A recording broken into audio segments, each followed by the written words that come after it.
Oleh karena kemurahan Tuhan ku ada sampai hari ini. Dalam nama Bapa dan Putra dan Roh Kudus, amin.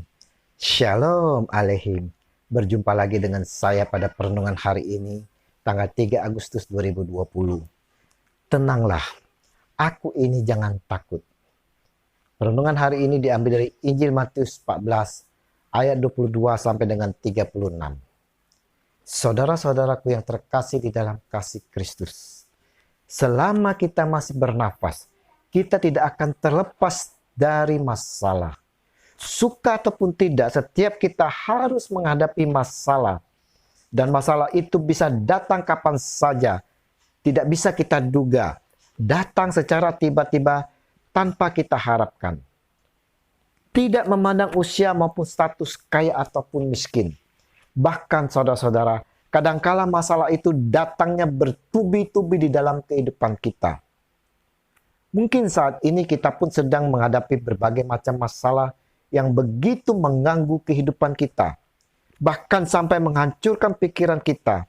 Membuat kita tertekan, stres, depresi, gelisah, dan khawatir. Nah, saudara-saudara, apa yang harus kita lakukan jika menghadapi masalah?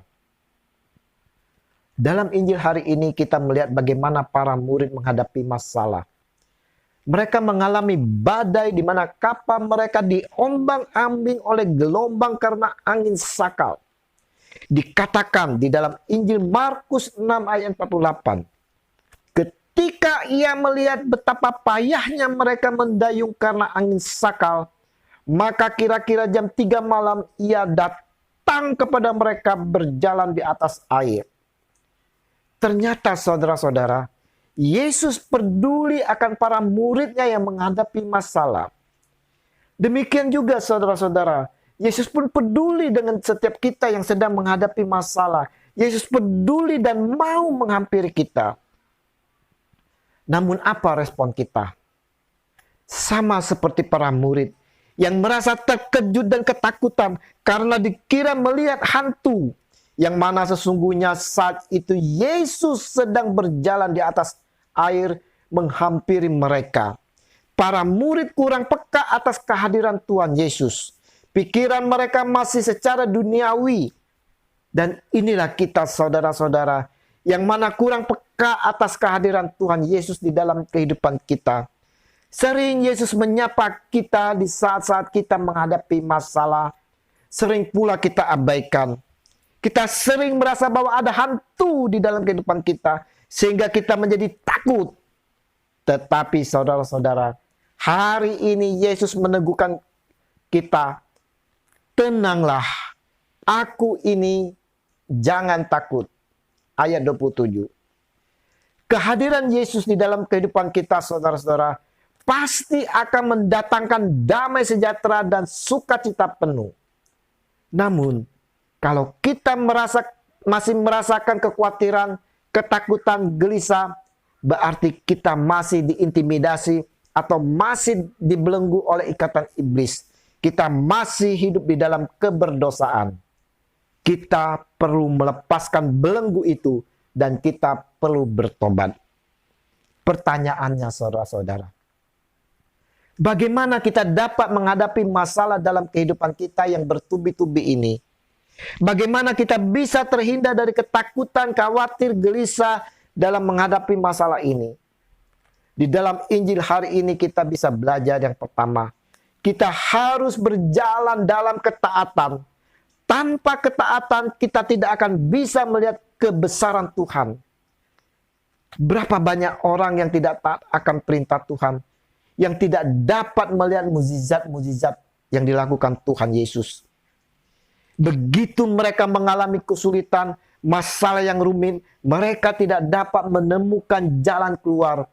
Dan tak sedikit dari mereka hidupnya menjadi stres, depresi, bahkan ingin bunuh diri. Ketaatan memang tidak mudah saudara-saudara. Ketaatan membutuhkan pengorbanan, korban perasaan, korban harga diri, korban waktu, dan lain sebagainya. Namun saudara-saudara, ketaatan akan mendatangkan berkat yang luar biasa. Kita lihat ketaatan dari Abraham mendatangkan berkat, Kejadian 22. Ketaatan Nuh mendatangkan keselamatan, Kejadian 6 sampai 9. Ketaatan Yosua mendatangkan keberhasilan, Yosua 1 ayat 8 sampai 9. Dan masih banyak lagi buah-buah ketaatan yang dapat kita lihat di dalam Alkitab.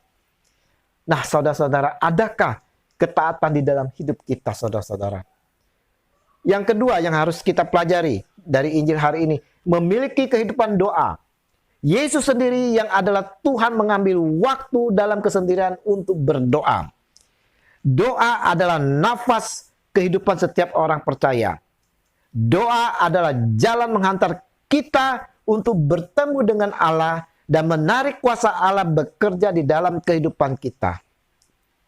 Bagaimana saudara-saudara doa di dalam kehidupan kita? Yang ketiga, memiliki mimpi yang besar. Jangan pernah kita bermimpi hal-hal kecil. Karena jika impian kita kecil, maka masalah akan membunuh impian kita. Tetapi saudara-saudara, bermimpilah dengan impian besar bersama Tuhan. Maka impian kita akan membunuh masalah itu. Apa mimpi besar kita, saudara? Adakah kita bermimpi bersama Tuhan yang menyertai kita? Yang keempat, bertindak dengan iman. Ayat 29. Caranya, bangunlah dahulu dari tidur kita. Jangan hanya tidur melulu. Maka mimpi itu hanyalah sekedar mimpi, saudara-saudara. Tetapi kita mau bangkit dan kita lakukan dengan tindakan yang nyata. Kita mau bertindak dengan penuh iman sepenuhnya kepada Yesus. Yang kelima, sabar menanti pertolongan Tuhan. Ayat 30. Seringkali saudara-saudara yang kita alami adalah masalah selalu menenggelamkan kehidupan kita. Maka tak sedikit yang merasakan stres, depresi, bahkan menyelesaikan masalah-masalah itu dengan obat-obat penenang, narkoba, hingga overdosis. Apakah semuanya itu dapat menyelesaikan masalah? Hanya Yesus yang dapat menyelesaikan masalah kita, saudara-saudara. Dan yang keenam, saudara, berfokus pada Yesus. Ayat 31. Jika dalam hidup kita berfokus pada Yesus, maka Dia yang adalah Tuhan kita akan segera mengulurkan tangannya untuk memegang kita dan meredakan badai yang tengah kita hadapi. Masalah saat ini yang dihadapi oleh kebanyakan kita adalah kebimbangan. Dan ini tidak kita sadari sebagai orang percaya. Di satu sisi kita percaya Tuhan dan baginya tidak ada yang mustahil. Tetapi di sisi lain, ketika kesukaran menghimpit kita, mulailah kita dikuasai oleh kebimbangan, saudara-saudara. Tetapi tetaplah berfokus pada Yesus, karena Dia adalah Allah yang selalu setia. Maka kita harus setia kepada Dia dan mau menyembah Dia, Yesus yang adalah Tuhan kita. Banyak dari kita, saudara-saudara, setelah mendapat berkat, setelah mendapat pertolongan Tuhan, lupa dengan Tuhan, tidak menyembah Tuhan. Dan lebih parah lagi, ada yang sama sekali melupakan kebaikan Tuhan. Penyembahan adalah respon, sikap, kata-kata terhadapan keagungan kebesaran Tuhan kita, Yesus Kristus. Nah, adakah kita tetap setia menyembah Tuhan Allah?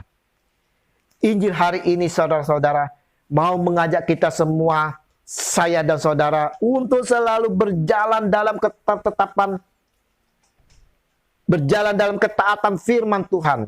Kita mau mengambil waktu untuk dalam kesendirian untuk bersekutu dengan Tuhan.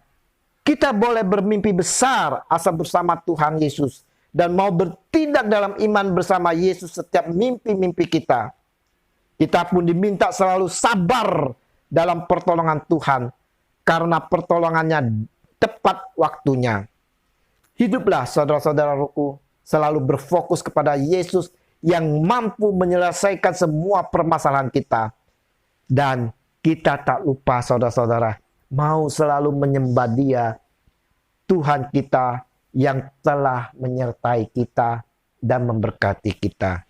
Segala puji syukur kita naikkan di dalam namanya Tuhan kita Yesus Kristus yang hidup bersatu dengan Roh Kudus kini dan sepanjang segala abad. Amin. Dalam nama Bapa dan Putra dan Roh Kudus. Amin. Shalom.